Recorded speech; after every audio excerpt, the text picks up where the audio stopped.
Sound of Freedom has been one of the biggest film surprises in recent memory. And although the mainstream media has ceased talking about it, its message is too important for us to stop talking about.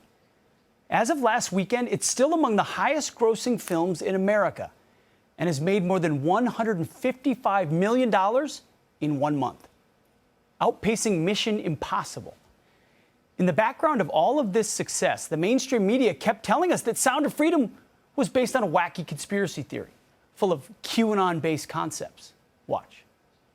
It has the backing of not just Republicans and religious conservatives, not just Ted Cruz and Elon Musk, but also QAnon folks and the internet's tinfoil hat brigade. These films are created out of moral panics. They're created out of bogus statistics.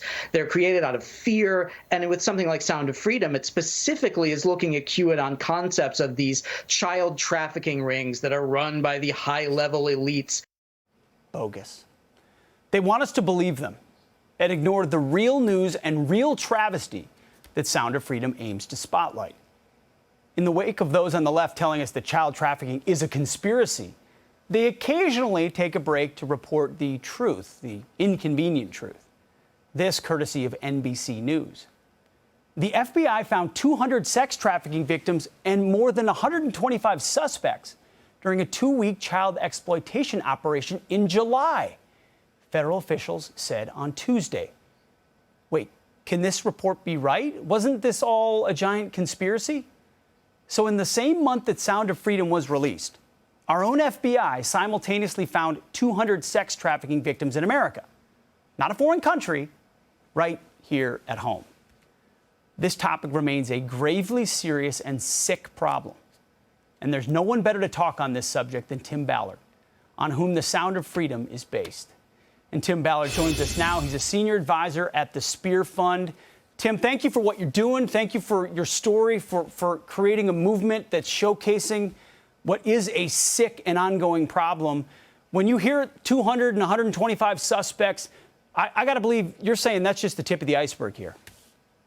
Absolutely, it's the tip of the iceberg. The irony here, I don't even know how to describe it, that the mainstream leftist kind of media is pretending it's not happening, but then saying it is happening. Even more ironic than that is the fact that all of those networks, CNN, NBC, MSNBC, CBS, Rolling Stone, all of those that are disparaging Sound of Freedom, they all did reports back in 2014 when the actual operation you see depicted in the film happened. And they gave glowing reports. It was real then. 10 years later, it's no longer real. These same outlets are now saying QAnon. Here's the funny part of this. QAnon wasn't even invented until years after this film was done. It's been on the shelf. So it's impossible that any QAnon, ideas are even in this film. And anyone who watches it knows it's nonsense. This is based on a true story. It's totally absurd. Help me out. I got to ask the obvious question, which is why? Why the about face? Why not admit it? Why not attack it? Why not get rid of it? Why not promote Sound of Freedom and say, this is horrific, let's get rid of it? Why?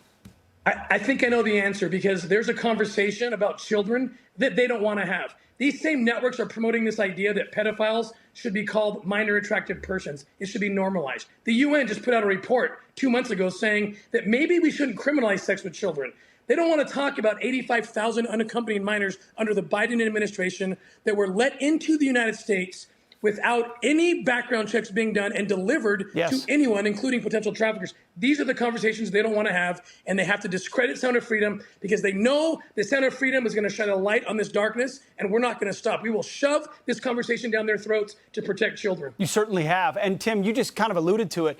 To add to the frustration about this worldwide sex trafficking problem, Fox recently reported this, that quote, Florida's officials said Wednesday that nearly 40% of the people arrested in one part of the state in recent operation cracking down on child sex exploitation were in the U.S. illegally. So the open border on the south is making this problem actually worse, and they have to know that. It's making it worse. And here's the other piece of this you need to know. The sponsors that the children come across with a name and a number, and Health and Human Services has to call that number. It doesn't matter who it is. In many cases, it's actually illegal immigrants who are receiving the phone call and receiving the children.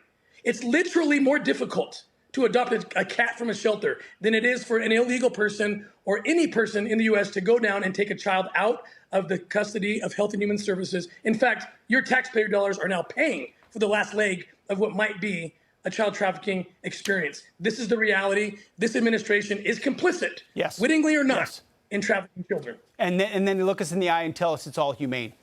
It's sick and That's it's right. wrong and it's a sin. Thank you, Tim, for everything you're doing. Congrats on the film. Thank you, sir. Thank you.